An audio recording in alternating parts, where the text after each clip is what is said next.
दोस्तों, जैसा कि आप जानते हैं, विज्ञान और तकनीकी ने आज विश्व विख्यात तरक्की की है और भारत भी इसमें अछूता नहीं रहा है। कहने का मेरा ये भाव है, आज इन दोनों ने, साइंस और टेक्नोलॉजी ने आज विश्व को एक दूसरे के बहुत करीब ला दिया है।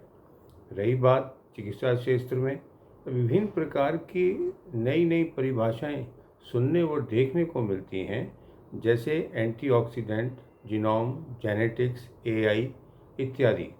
रही बात है जिस प्रकार भारत की सभ्यता हजारों साल पुरानी है, लेकिन कुछ ऐसी परिभाषाएं हैं जो आज तक नहीं बदली हैं। अर्थात कहने का भाव यह है कि वो परिभाषाएं आज भी तर्कसंगत हैं।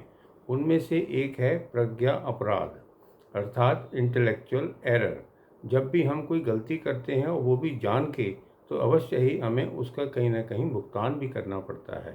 जैसे मैंने बात की कि चिकित्सा शास्त्र में आज बहुत सारी जो जानकारियाँ हैं, ताकि बीमारियाँ ना हो, किस क्षेत्र में बीमारी ज़्यादा है और कहाँ बीमारी होने वाली है, इन सब का विभिन्न साधनों द्वारा एक प्रकार से जानकारी ली जाती है और उसका समय से उपचार भी किया जाता है।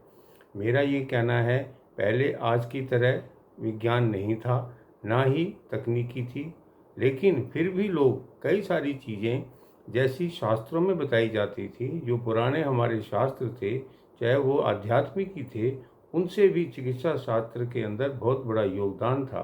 मैंने आपसे जिस शब्द की बात की, ये शब्दावली बहुत पुरानी है। ये आयुर्वेद शास्त्र के अंदर इसका भरपूर प्रयोग होता आया है और आज भी कहीं ना कहीं बहुत ही जानकारी रखती है और हमें इसका उपयोग करना चाहिए।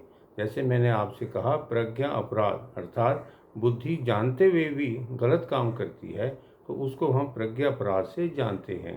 वैसे भी आप देखेंगे, जैसे मैंने पहले भी कहा है, बहुत सारी बीमारियां जब कारणों का हमें पता लगता है और कारणों को हम जानते हुए भी करते हैं, तो विभिन्न प्रकार के रोग पैदा होते हैं, इसमें कोई शक नहीं है।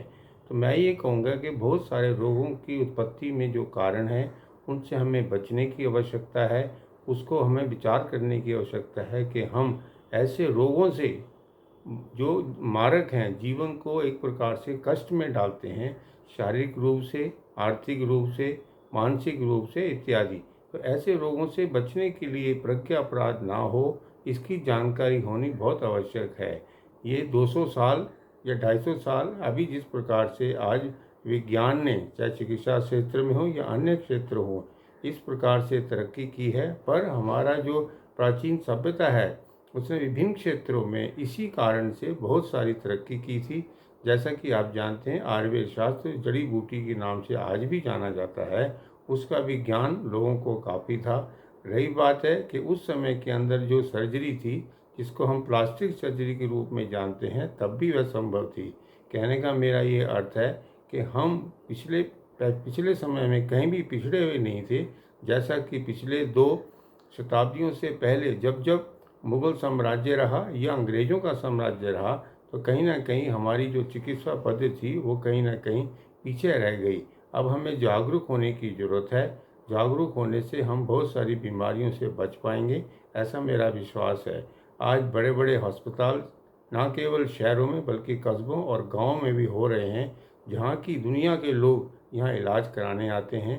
पहले भी ये सब इलाज हुआ करते थे, लेकिन आज की तरीके से ना तो ये बीमारियाँ थी, ना ही इस प्रकार के जो कारण हैं, जैसे इन्फेक्शन है, वायरल है, बैक्टीरियल है इत्यादि, ये सब नहीं हुआ करते थे।